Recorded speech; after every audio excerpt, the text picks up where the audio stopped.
Namaskar, and thank you very much for joining us. Welcome all of you to this very special webinar in JNU. And it is special because we have a very, very special person today to give us a perspective during this COVID time. So before I request my Vice Chancellor, Honorable Professor Jagdish Kumar, to say a few words, I shall briefly introduce a person who really doesn't need any introduction. In my opinion, Dr. Surya Prakash, as we know, is a former chairman of Prasar Bharati. Currently, he is the deputy chairman of the Nehru Memorial Museum and Library. List of his achievements is very, very long, but I shall name a few. Of course, first and foremost, he is a very distinguished writer. He has written several books. He is a journalist. He has been on the editorial boards or executive chairman of the newspapers like Indian Express, television channels like Z and Inadu. He has been heading. And as I just mentioned recently, he was for a long time the chairman of Prasar Bharati, under whose leadership the organization was totally transformed. But when I come to his writing skills, he is really an accomplished writer. His first book was absolutely a milestone in Indian writing, which of course is about Indian democracy, Indian Parliament. It is called What Ails Indian Parliament, which was published in 1995. And then second book, he comes up a few years later, which is, of course, you can see the versatility. He says, Public Money, Private Agenda, the Use and Misuse of MP Lads. Again, finance and polity and democracy combined together. And then he wrote an excellent book, which is very recently, which is called The Emergency, Indian Democracy's Darkest Hour. Now, all these books and many others and numerous articles have transformed and motivated the ideas of writing, reporting, and intellectualizing a problem or problems in India. He is a very, very accomplished speaker, and I'm happy to say as a Hindi wala that he speaks very good Hindi. Some of you might not know. So does my Vice Chancellor, but today I'm not going to insist that he should speak in Hindi. However, we are very, very thrilled and grateful for him to come. And now I will request my Vice Chancellor to say a few words before I hand it over to Professor Surya Prakash for today's talk. Sir, my Vice Chancellor. Namaste, Dr. Surya Prakash and all the participants. I see that the participants number is close to 100. Now it may even increase. I have known Dr. Surya Prakash during last several years. I have known him as a good speaker, and he very critically analyzes any topic on which he speaks. And today's topic is very, very interesting. I'm very, very confident that Dr. Surya Prakash is one of the persons from the media who can speak with authority on this topic. While we are talking about the topic of today's webinar, one question came to my mind. Is there a neutral journalist?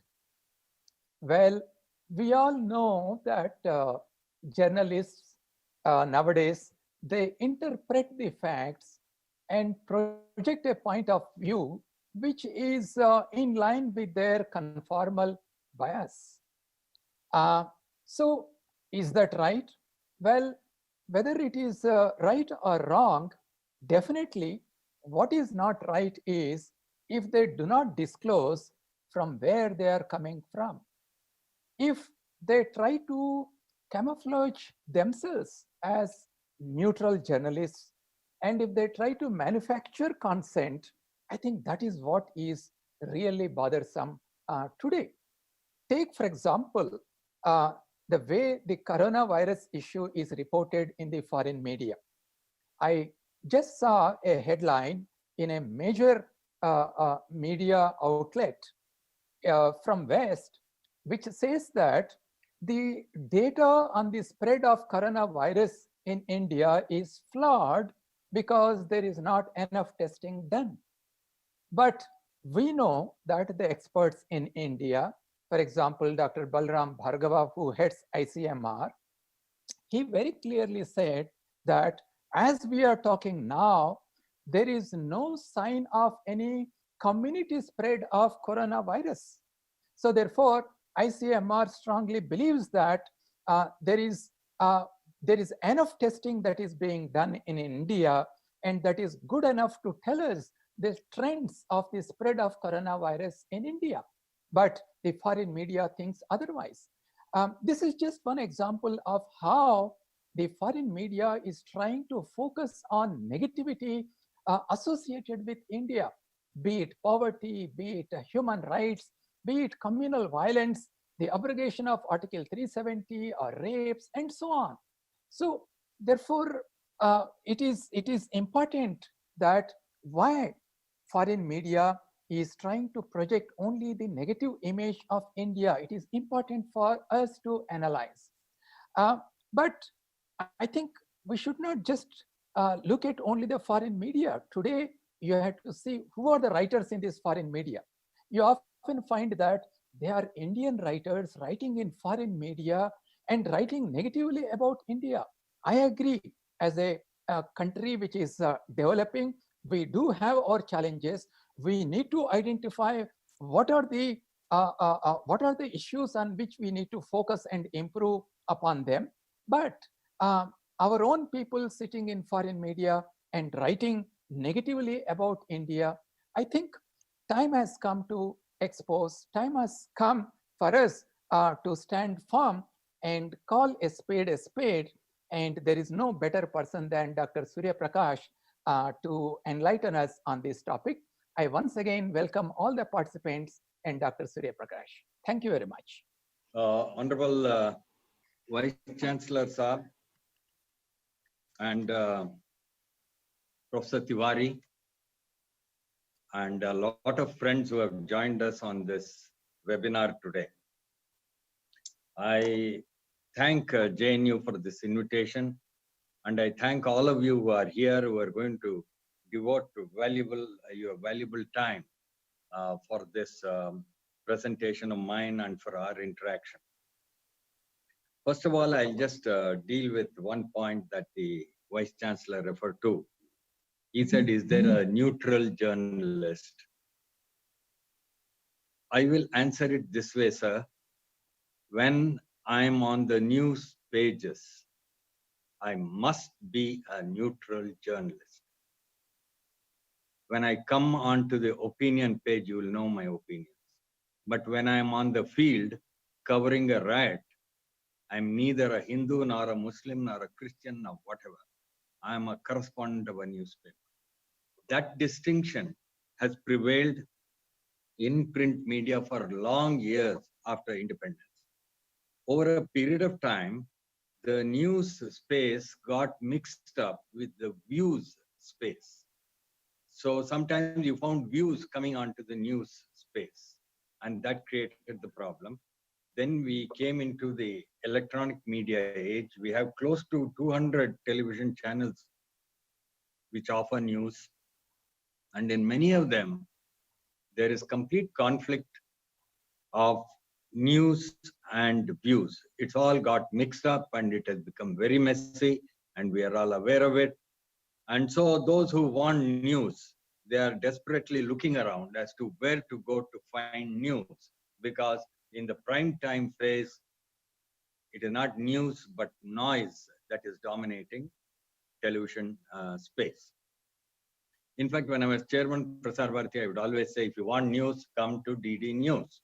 If you want noise, you have 200 options. Even today, please go to All India Radio or Doordarshan. Doordarshan is not the Doordarshan of the emergency days.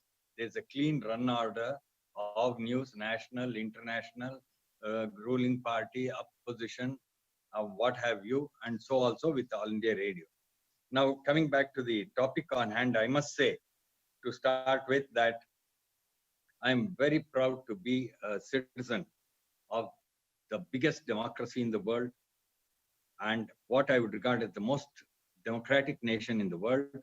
And I don't think there can be any argument on this, that this is the most diverse nation in the world. We speak 122 languages, 170 dialects. All the religions of the world are here. You have ethnicity in terms of diversity, cultures, and what have you. India, as Dr. Ambedkar said, is a quasi-federation. We have 28 states and 8 union territories.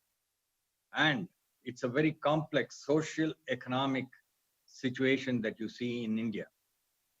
And therefore, in this whole play of democracy, you do find areas of conflict. Many a time, there are conflicts over language, there are conflicts over matters relating to religion, culture, and so on. But these are conflicts, and these are many a time what we describe as riots. There are Hindu-Muslim riots. They happen in India. They're still happening. They should not happen, but that's a different matter. But the fact of the matter is that India is a mix of all this. And this is what makes our democracy a very vibrant and thriving democracy. Now, what has happened over the last 2 months in regard to the coronavirus and how we have handled it? Having grown up in 1950, let me tell you, I have seen, as I went to school and college, the India of the 1960s and 70s. In 1978, when there was a massive cyclone in Andhra Pradesh, Machilipatnam, something like 50,000 people died. And the bodies would float onto the shore, and in high tide, it would float back into the sea. And we did not have the administrative strength or the ability to provide relief to people, and thousands died without food, shelter, and so on and so forth. So I have seen that India. I am also seeing this India of COVID. From the day one, I must tell you, I feel very proud of the way all of us, that is the union government, starting with the Prime Minister and his call for the first lockdown, starting with that, all the 28 states, 8 union territories, all the linguistic and other groups coming together as a nation to combat this pandemic. This is something which I feel every Indian should be very proud of, because for that to happen in such a diverse society as ours is not a small thing. And I think all of us have contributed to that. And that begins from Prime Minister Narendra Modi to Pinarayi Vijayan, the CPM, Chief Minister of West Bengal, Naveen Patnaik, the Anna DMK, you name it, all these parties and all these politicians coming together in a united this thing. Yesterday, the Prime Minister took a meeting of all the chief ministers. I'm told it lasted many hours. In that, so many chief ministers were insisting that the lockdown continue. So this kind of dialogue and this kind of commitment to a unified national purpose to achieve our goal of getting rid of this terrible epidemic is something that I'm seeing for the first time. And I feel very proud that it is so, and we must continue in this united way.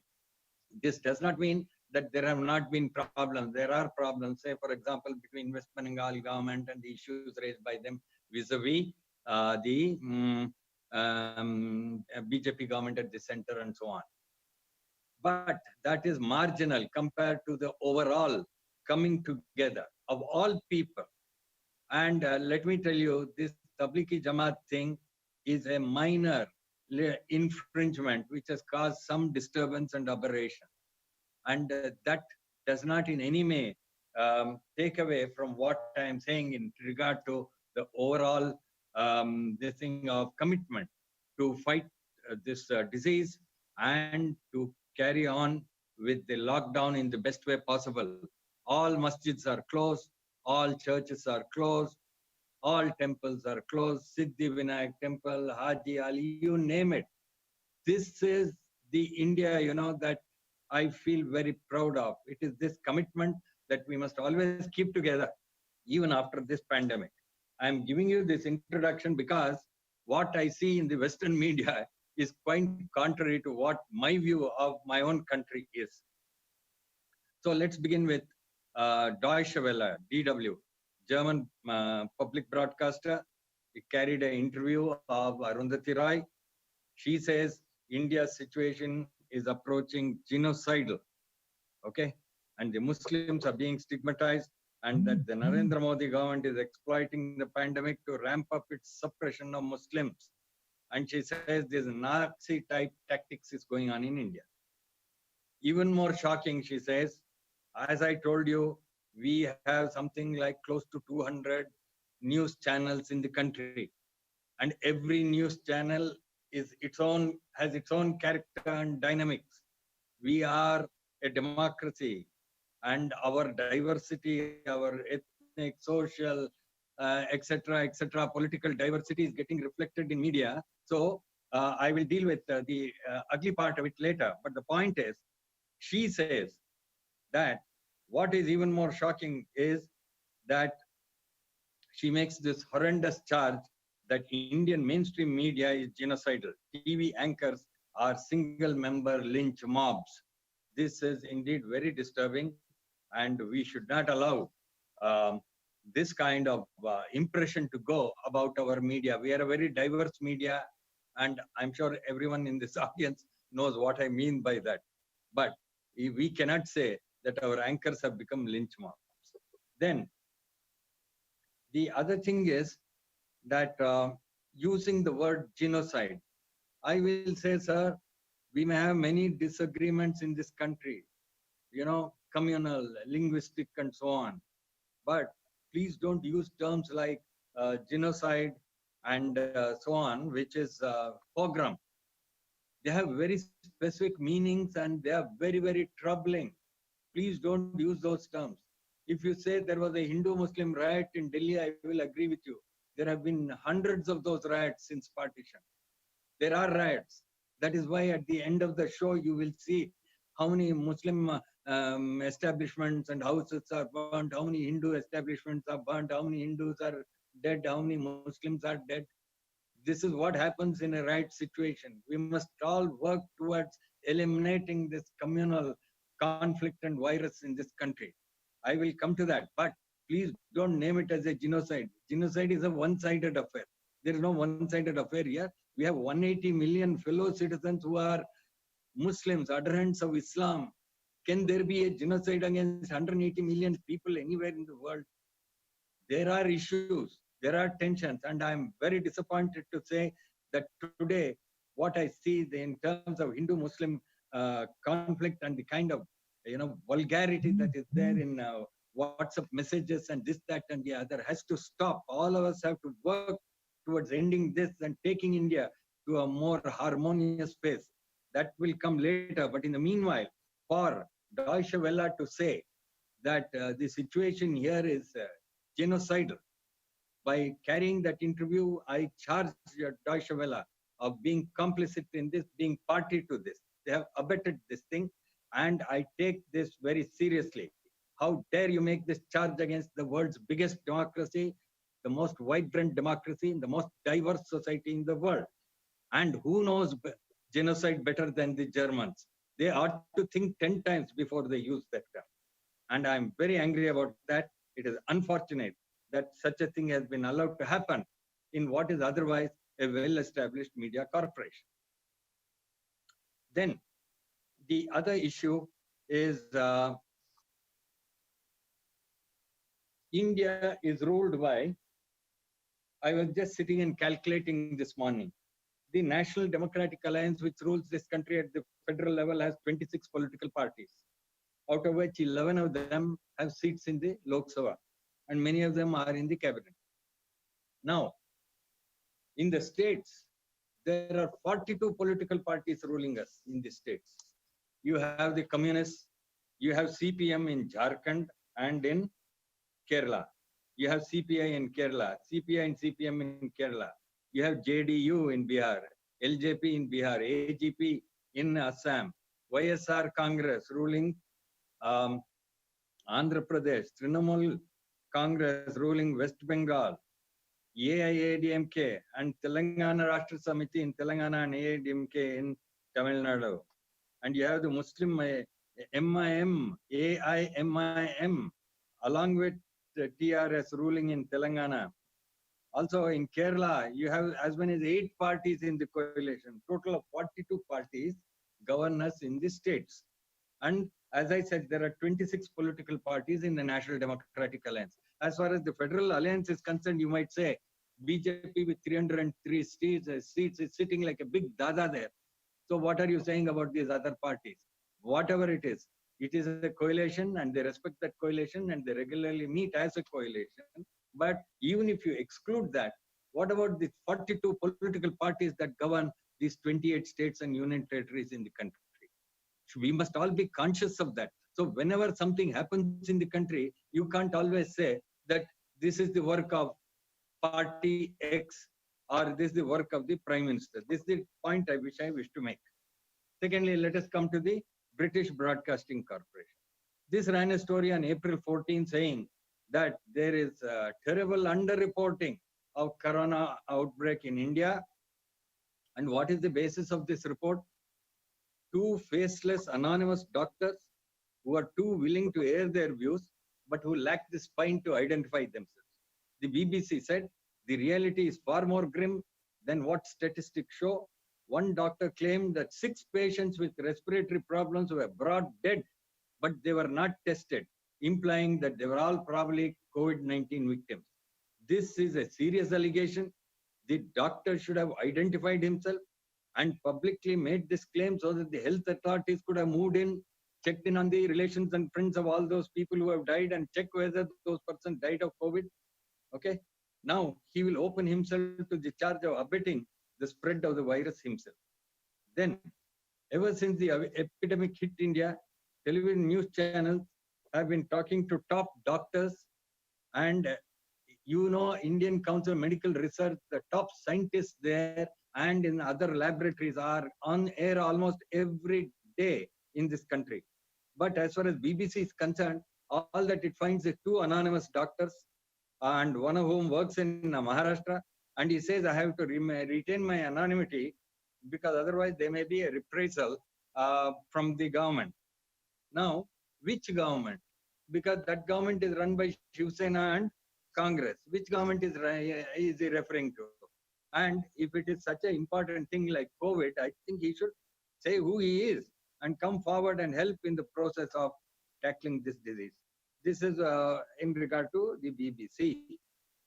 I hope the BBC will turn its special focus to the human tragedy that is unraveling in thousands of care homes in the UK, in which hundreds of elderly citizens are dying every day of COVID-19 for want of adequate government support, as against the situation in Italy or England or even the United States. I told you there are 42 political parties governing these 28 states, and there are so many political parties in the federal level in India. And as you know, in the pre-COVID phase, the kind of maramari that takes place in our politics. But look at the unity that all these parties have come to bear in this country today to tackle this problem, and compare it with what is happening in America, where the federal government and the president is having a running battle with the governors of various states. Then you will see the difference. Then you have the New York Times, which is doing its best to paint India's decision to go in for a complete lockdown in shades of black. The whole idea was to condemn the decision. Its correspondents in Delhi, this is New York Times, are claiming that India's already fragile economy will collapse because of the lockdown. Then they said people will go starving, people will die, etc. Meanwhile, there have been 2 developments which show how motivated and biased these assertions are. The International Monetary Fund and other international financial institutions are unanimously declaring that India will have the highest real gross domestic product growth, GDP growth in 2021, despite all this chaos. Among all the G20 nations, India's GDP is expected to grow at 1.9%. Nothing big, because we were flying at 6% to 8% some years ago. 1.9% is nothing. But look at it vis-a-vis other nations. In US, they say this year it will be minus 5.9%, minus 6.5% in the UK. Obviously, India is doing something right. Also, an Oxford University study has declared that India is one of those countries where the lockdown has been the strictest. So the negativity and the alarmist reports, these, I believe, these constitute an affront to the 1.3 million citizens of this country. Looking at this BBC report, there is one person who saw this report and who has responded and said, they always go to the most affected city, show the poor in bad light, go to a doctor and ask for opinion in a region, jump to a conclusion that entire India is underreporting. And also, perhaps BBC is too embarrassed to report the way the UK has handled this situation from the beginning. The doctors' testimonies in this BBC report sound manufactured. How can one suspect that the dead have COVID if just merely because the symptoms are similar to common flu? Okay, so the BBC is just distracting people from the horrendous situation in the UK. This is another person who saw that report. In recent years, there have been incidents of violence against migrant Turks in Germany. And the German Interior Ministry has reported that there are 26,000 radical right-wing extremists in Germany, of whom 6,000 are neo-Nazis. The Islamic Human Rights Commission has said that the British government is responsible for alarming rise of Islamophobia. But this does not mean that the fascists are back in Germany or that Britain has forgotten all that has happened since the days of Magna Carta and is now seeking solace in its medieval practices. We as Indians must behave more responsibly. Now I come to the New York Post. It says India is stamping the hands of those who are sent to quarantine so that people may know they should not go outside. You see, some of those who were put in quarantine after they came back from Italy and so on, their hands were stamped. And then some of them slipped out and were taking a train. They were caught, arrested, and brought back to quarantine. Now, for foreigners, this may seem very strange that the hands are stamped in this way. We Indians know this for the last 70 years. In Indian elections, indelible ink is used, and you are there's a stamp on the finger so that everybody knows that you have voted. Also, the returning officer, so that you don't go and vote again. So this is no big deal. When we are dealing with such a monstrous issue, a simple device like this, if somebody has thought of it, what is wrong? It is not to run down anybody or something like that. It is to ensure that people stay within their homes or in the quarantine centers. Then I come to this April 17 article of Washington Post. It said that Delhi riots was a pogrom against Muslims instigated by the ruling party. There is no reference to the fact which ruling party. We presume that it is the BJP that is being referred to. But there is no reference to the fact that there is another party called Aam Aadmi Party, you see, which has an overwhelming majority in the state of Delhi in the assembly, and it runs the government there, and has some, if not all, responsibility for what has happened there. But this writer has declared that India is a morally corrupt nation. You see, this writer is a citizen of India, I think, and reports from here, writes regularly. And I feel very sad that she is describing India as a morally corrupt nation. And this is published by the Washington Post. Will this newspaper certify that the US is a morally upright nation? Or shall we ask which nation is morally upright? Can you have a list of that, please? Now, I come to Al Jazeera, which is the mouthpiece of the Arab world, and is troubled about the small number of persons who are being tested for COVID-19. So it says that limited testing could leave COVID-19 cases undetected in the world's second most populous nation. It complains that India is only testing those who have traveled and come back and so on and so forth. This was the earlier report. Now India is testing by the thousands and by lakhs. So that's a different matter. Therefore, this news outlet argues that India's caseload could be much higher than the government statistics indicate. This is what the Al Jazeera is saying, meaning that don't believe these Indians, whatever they are reporting. Then I come to New York Times. This is a report in March 17. It says, it is a mystery how India has remained relatively unscathed while the number of cases are exploding both to its east and west. Of course, neither the federal nor the state governments, which have responded with alacrity to contain disease, nor the premier health institutions in the country deserve any credit for what has been done. This is what I'm saying. Because according to them, it's a very big mystery how India has such a low number of cases.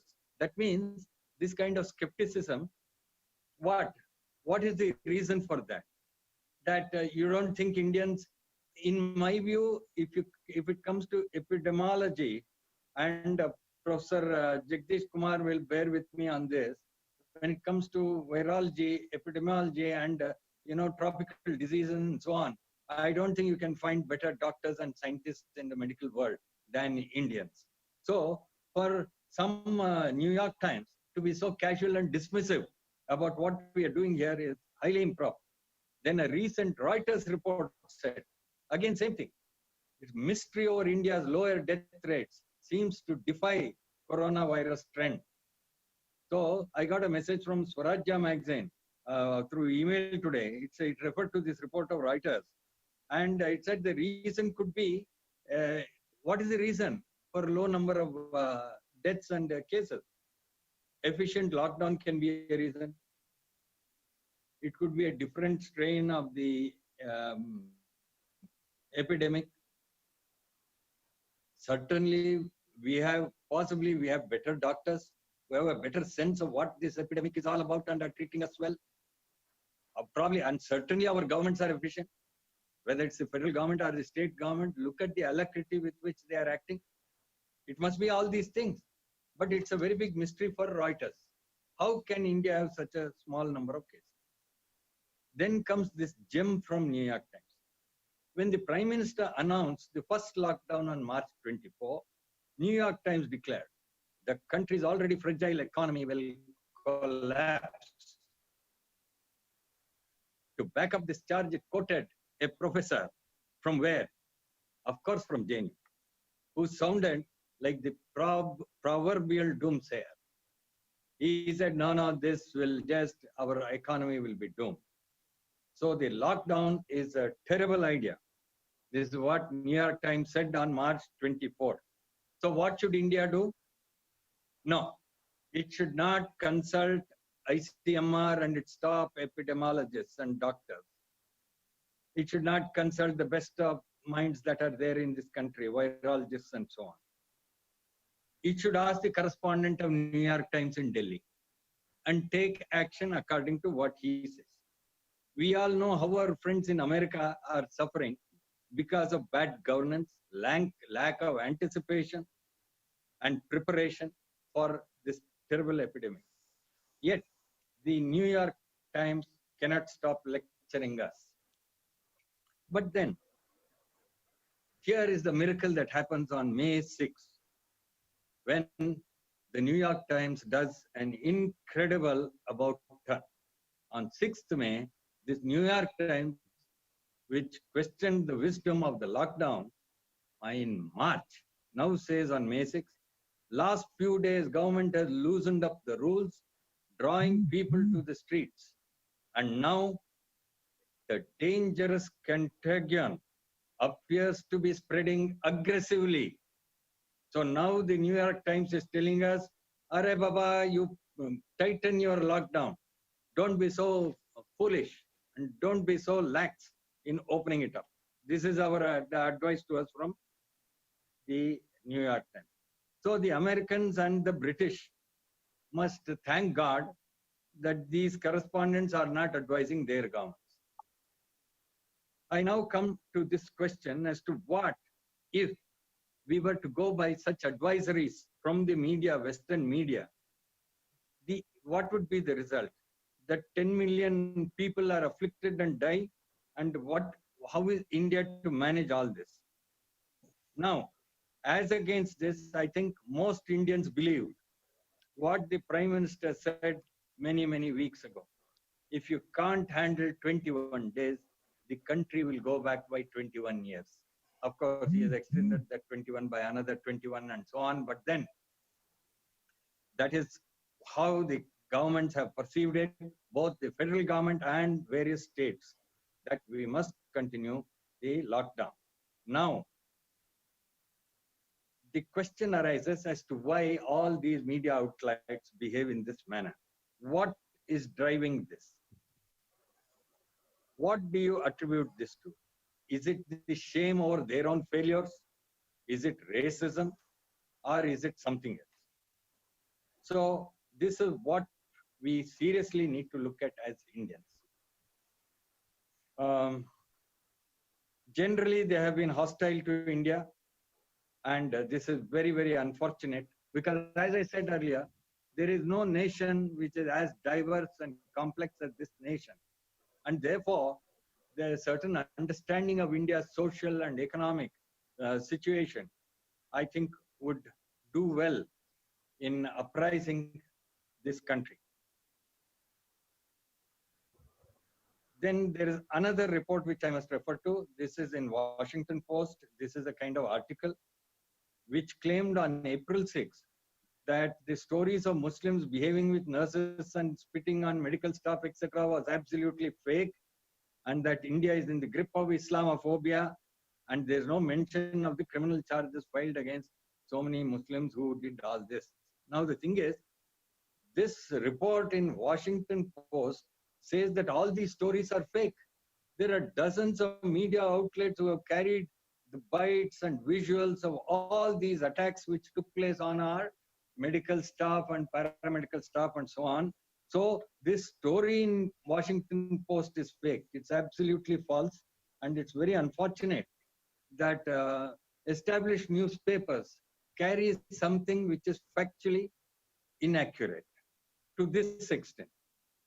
So the time has now come for us to scrutinize every report that is put out by media, all these foreign media corporations. There's more to it than just irresponsible journalism. There is a deliberate attempt to run down the world's largest democracy, which, despite underdevelopment, social economic issues, and political diversity of the kind that no other nation has experienced, has displayed phenomenal unity, confidence, and discipline to tackle the pandemic. Actually, this is the story. And I am still looking forward to this story of India, the story of India's unity and the commitment of something of 40, 50 political parties which are governing us at various levels, and various chief ministers of various hues, from the communists to the BJP, Anna DMK, and so on.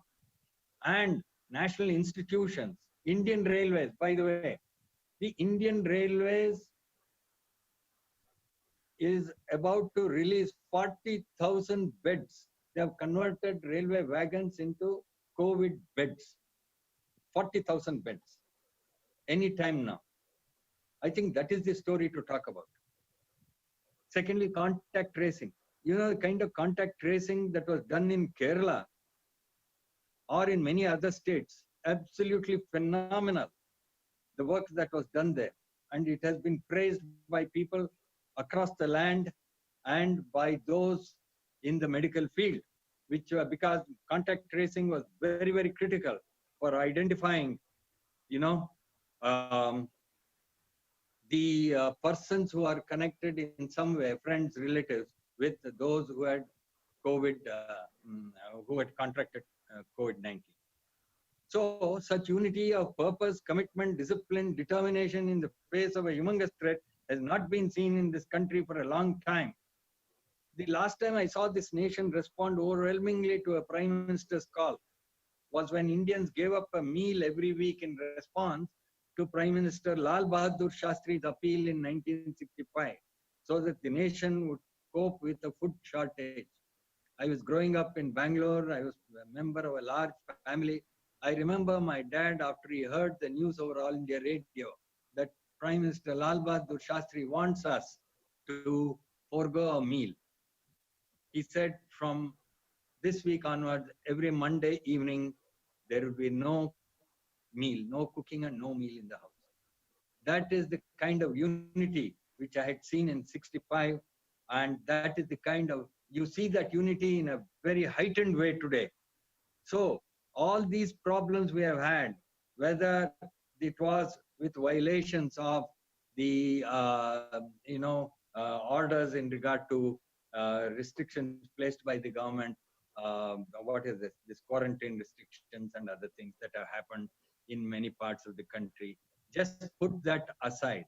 In this overall, samudra of 1,300 million people, a few of our fellow citizens, committed some wrong that cannot be the basis for us to go on and on about that. So also with many other communities, some of whom celebrated weddings and other things. We must put that aside because that is not the big picture. The big picture is one of unity, and I want to commend that to all fellow citizens. This is the moment where we have to remain united and we have to put aside all these differences and come to work together to achieve this goal of getting rid of this pandemic, because in a nation like India with our problem, it is going to be very, very difficult for us to overcome these things if we falter like some of the Western nations. Finally, before I conclude, one point I will make. India has always been ahead of the curve in dealing with this COVID-19. When there were 6,000 cases, we had 19,000 ventilators. Today we have 19,000 ventilators, and the estimate of the government is we will need 75,000 by June, and the orders have been placed to procure 60,000 more by June. 50,000 of them are being made in India. So also with PPE equipment and N95 masks which have been distributed. Right now, the testing is 95,000 per day. In fact, since I was speaking today, I asked the health ministry to give me the data as of this morning. 95,000 tests per day. And so far, 15.25 lakh have been tested. And the COVID cases are 67,152, out of which, something like 1.65 lakh COVID beds are ready in the country, and there are 67,152 cases. I'm told the need for ventilators, out of the 67,000 cases, need for ventilators is 1.1%, which means something like 700 persons are on ventilators. In India, you see, as against Italy and US and so on, the number of COVID patients who are in need of ventilators is a percentage very low. And hopefully it will remain that way.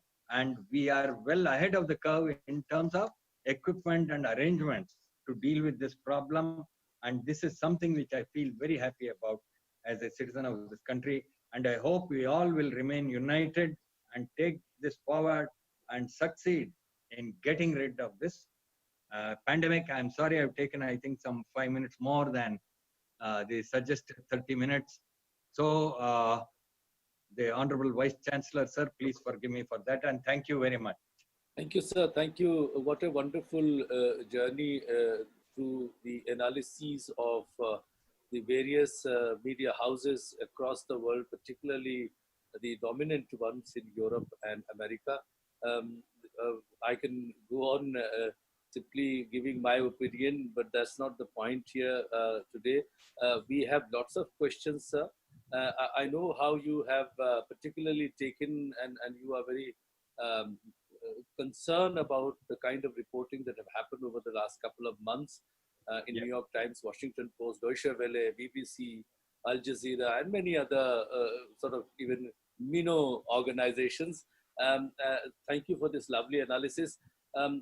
If you have permission, we can have a few questions. But before that, may I ask my Vice Chancellor to say a few words in conclusion, or would he prefer to say it after his question answer? I think Professor Hiramani Tiwari, please take up a few questions, and because the participants, they would like to hear. Yeah. Surya Prakash. Okay, sir. In any case, On behalf of JNU, we are thankful to him for sparing time and interacting with us. Thank you. Thank you, sir. So there are many questions, and some of them are rather pointed ones. Yes. And let me just throw at you a couple of them. I don't know how much time we have. One, the Mr. Bhaskar Rao, he's saying that these media houses that you have just mentioned and we have been reading about, what are the motives? Are they frustrated? Are they jealous? What are the motives behind? A couple of them you have mentioned. Because they're surprised why India could, stay ahead of the curve as far as the COVID is concerned, both in terms of the treatment and managing, as well as sort of managing the country and population. Sir.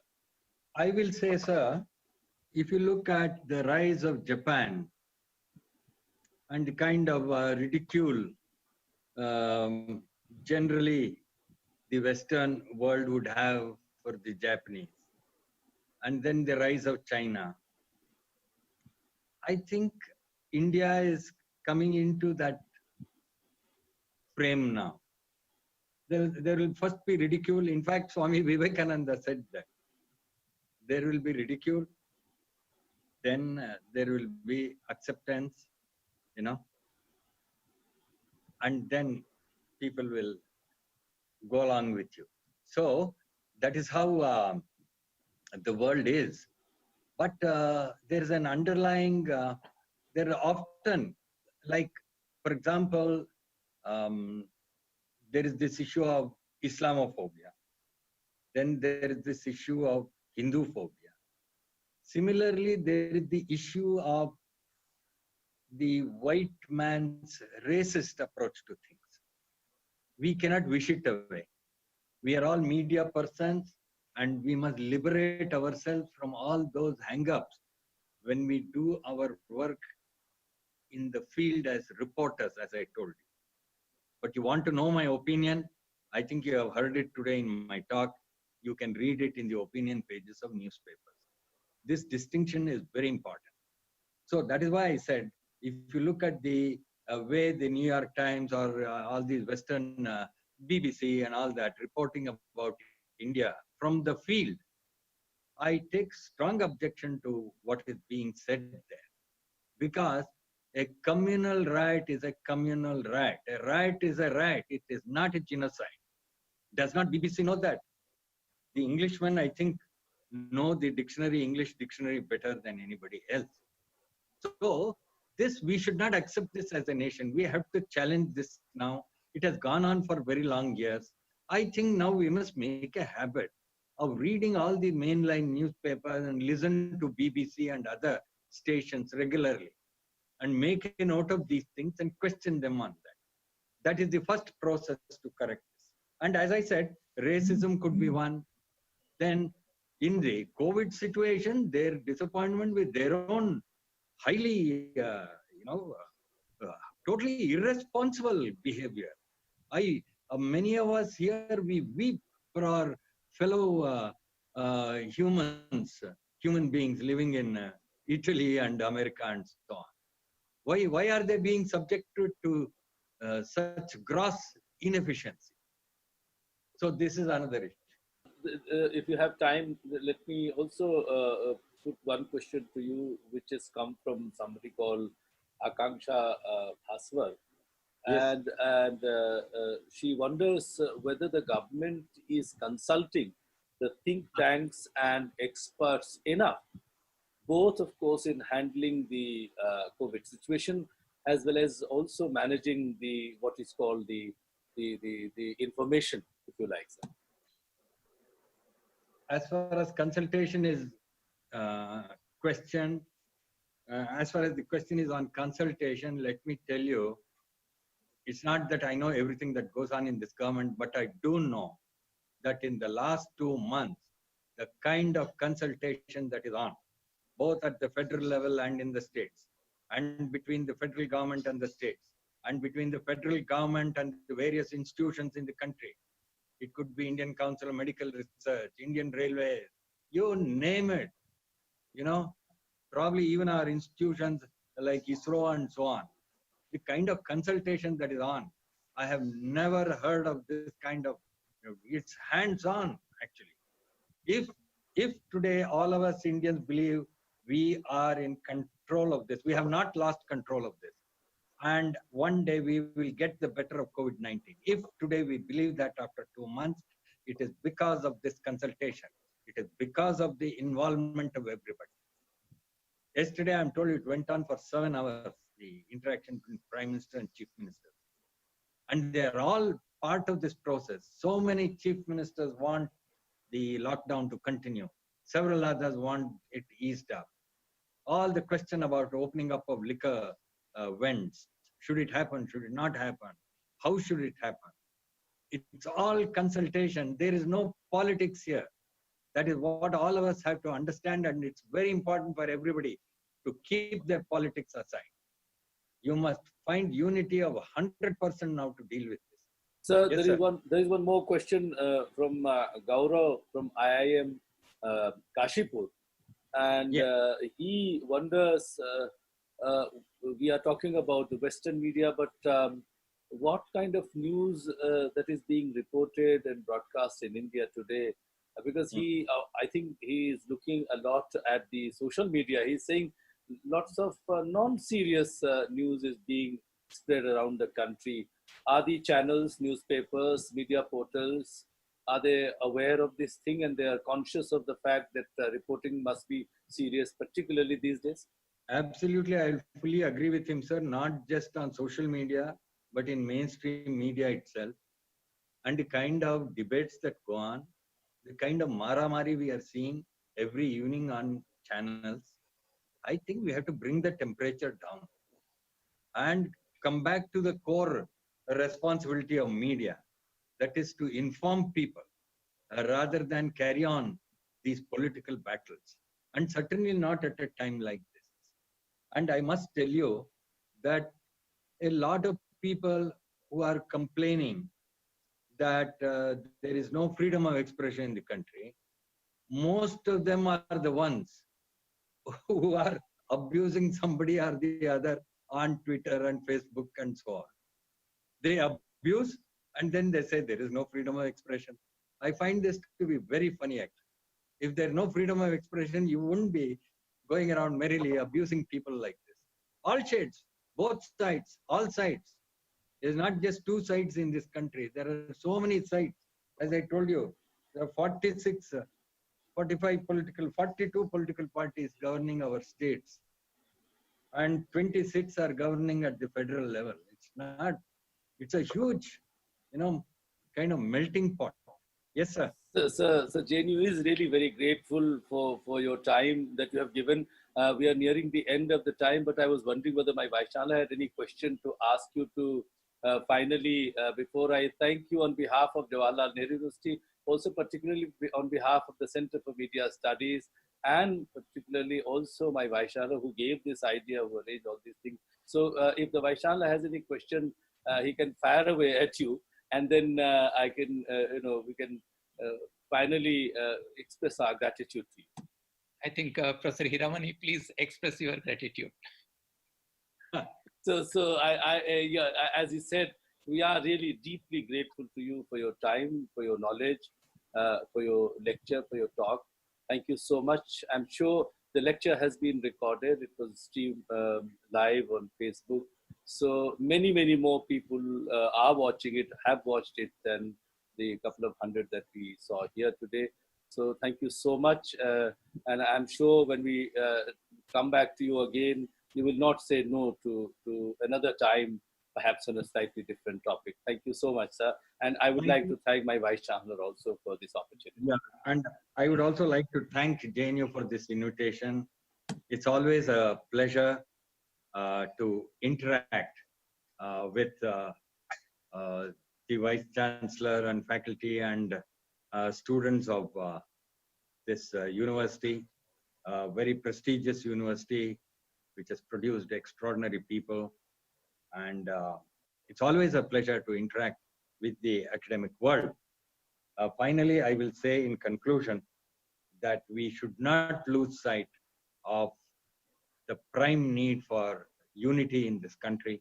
And I am one of those who believe that that is very important. And secondly, it does not mean we don't have opinions. All of us have opinions. There is a way to express it, and there is a way and a place to put it across. There should be no cross this thing between news and views. I think that is very, very important. And I hope we will be able to carry on the debate in the most civilized way possible, and we will remain united and see India through this terrible crisis. Thank you very much. Thank you so much. And once again, I would like to thank not only you, but all the participants, all those who have joined us to watch this very, very distinguished lecture. Thanks to Thank all of you so much, sir. Thank you. you. Thank you. Thanks to all of you. Thank you and bye and pranam.